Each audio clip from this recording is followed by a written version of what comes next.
Saya membaca Al-Quran hanya terjemahan saja karena saya tidak bisa bahasa Arab. Apakah boleh Ustaz? Dan apakah membaca Al-Quran wajib menghadap kiblat? Quran itu memang diwahyukan pada Nabi dengan berbahasa Arab dengan dua tujuan. Pertama, menghadirkan sifat keselarasan bagi masyarakat yang menjadi objek dakwah. Makanya tidak diturunkan wahyu kecuali dengan bahasa kaumnya. Apakah Nabi Musa alaihi salam mendapatkan Taurat pakai bahasa Arab? Tidak, bahasa kaumnya waktu itu. Apakah Nabi Isa alaihi salam mendapatkan Injil dengan bahasa Arab? Pakai bahasa Inggris? Hah? Nabi Musa dapat risalah Ten Commandment misalnya, kan tidak kan? Ya, pakai bahasa kaumnya waktu itu ya. Nabi Lut, Nabi Ibrahim dan sebagainya. Nah, jadi pertanyaan sebetulnya pertanyaan tiga logis kalau ada yang mengatakan, wah itu Quran tuh hanya eksklusif untuk orang Arab pakai bahasa Arab. Nanti bisa dikatakan berarti Injil juga yang pada masa Nabi Isa eksklusif untuk kalangan masyarakat Aramaik saja. Ya, nanti bisa dikatakan ya Taurat juga eksklusif gitu. Nah, cara berpikir yang salah itu. Ya, masa Tuhan nurunkan wahyu dengan semua bahasa? Kan jadi bingung yang menerimanya kan? Bayangkan kan, jadi yang fitrah itu mengatakan semua yang diturunkan harus bersamaan dengan kemampuan untuk menyerap di masyarakat objek dakwah masing-masing. Maka turun dalam bahasa Arab karena khitabnya objek dakwahnya adalah masyarakat Arab pada masa itu. Tapi indahnya ini dia dijawab di surat Yusuf itu ya, di ayat yang kedua. Coba lihat Yusuf ayat yang kedua. Ada? Jelas ya? Inna anzalnahu Qur'anan Arabiyya la'allakum ta'qilun. Sungguh dengan keagunganku, kata Allah, kami turunkan Al-Quran itu dengan menggunakan bahasa Arab supaya kalian cerdas. Ternyata konstruksinya Al-Quran difirmankan oleh Allah dengan bahasa Arab itu, konstruksi bahasa Arab itu bisa mensupport kecerdasan, menstimulus seorang lebih cerdas lagi. Saya membuktikan. Makanya saya itu mencintai Al-Quran sejak kecil, tapi ngambil jurusan bahasa Arab. Bukan untuk bisa bahasa Arab ya. Ya, cukup jadi pekerja migran misalnya, itu bisa bahasa Arab. Tapi belajar bahasa Arab itu berbeda. Nahwu, saraf, balaghah, ilmu arud, adab, kita pelajari itu betul-betul memang. Ya, di bahasa Arab tuh gramatikalnya terjaga. Beda dengan bahasa lain. Yang lain pun bagus-bagus misalnya. Tapi bahasa Arab tuh unik. Jadi desain bahasanya pertama, setiap hurufnya, setiap huruf yang diucapkan itu mewakili semua tempat keluar huruf dalam tubuh kita. Namanya makharij, tempat keluarnya huruf. Jadi setiap huruf dari alif sampai ya itu ada yang keluar dari bibir sampai ke bagian bawah di sini rongga udara. Semua terwakili. Di bahasa lain mungkin sebagian tempat saja, sebagian tempat. Tapi dalam bahasa Arab semua keluar. Yang lidah, sisi lidah, tengah lidah, dalam lidah, ya, yang bagian atap-atap keluar, yang depan aja bibir tuh ada tiga tuh, mim wau ba itu, wau mim ba itu tiganya udah beda sifat hurufnya, terwakili semua sampai ke dalam. Kemudian konstruksi kebahasaannya itu ternyata menstimulus kecerdasan.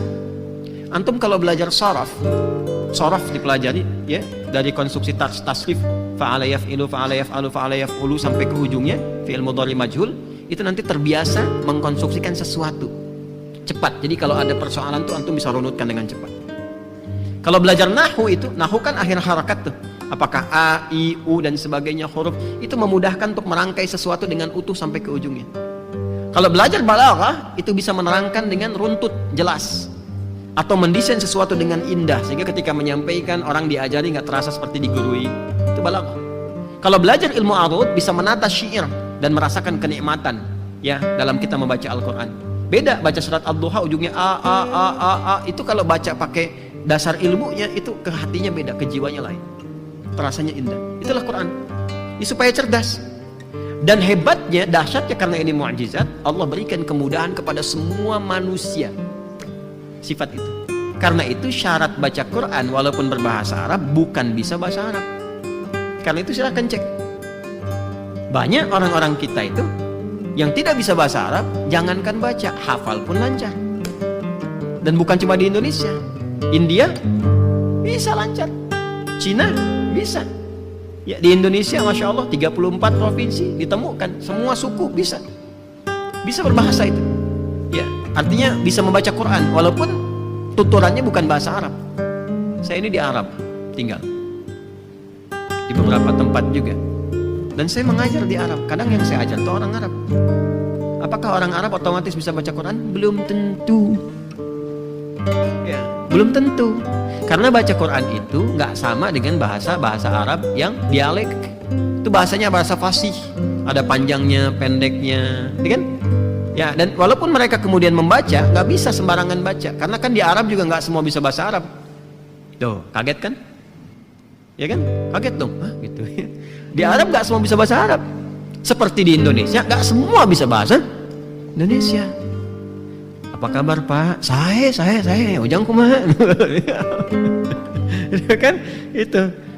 Di Arab juga dialek ada, bahasa dialek itu bahasa lokal. Ya, misal kaifa haluk itu bahasanya fasih, apa kabar? Kaifa haluk. Orang Libya bilangnya sinjo. Sinjo, baheo, ya. Sinjo, baheo. Baheo itu bukan tumpah. Ya, baik, ya. Sinjo, bahe. Orang Mesir bilang apa? Zayak khair. Khair ya ammi. Ya. Orang Syria bilang apa? Ishlunak. Ya kan? Khair. Ya. Bahasa fasihnya apa? Kaifa haluk. Nah, itu yang fasihnya. Nah, Quran itu turun dengan bahasa yang sangat fasih. Dan dahsyatnya, bacanya ada panjang pendeknya. Ada harakatnya, itu keindahan tersendiri. Jadi, indah tuh begini, indahnya baca Quran tuh. Ketika panjang dan Anda tahu itu cara bacanya, itu ke hatinya akan berbeda. Getaran jiwanya itu. Ya, kadang ada penekanan. Kenapa ketika semua malaikat sujud, ini contoh aja ya, ini mukjizat dari segi bahasa nih. Kenapa ketika malaikat diminta sujud, semua sujud kecuali iblis? Itu di situ ada majja ismun fasil dan ketemunya dengan kolkolah, supaya ada penekanan. Boom. Ya, kolkolah itu kan huruf yang kuat, harful infijar ada 5, qaf, ta, ba, jim, dal. Khutbu jadin itu harful infijar. Infijar itu yang menekan di dalam, lantas diledakkan keluar. Bam, gitu. Ya, mimma sadd, gitu kan?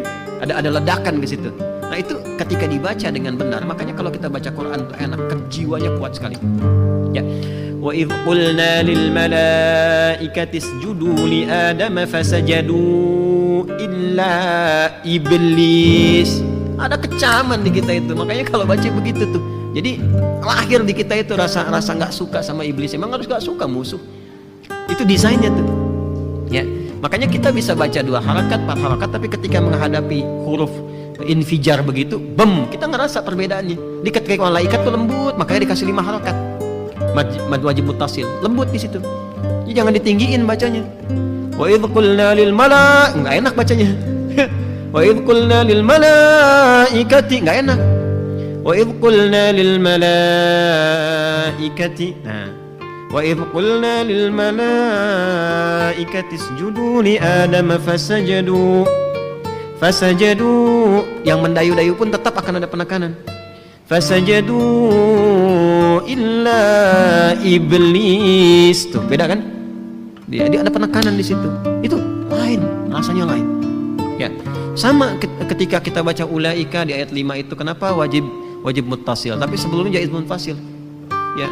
Kenapa jaiz munfasil? Yang ayat 4-nya itu. Ya.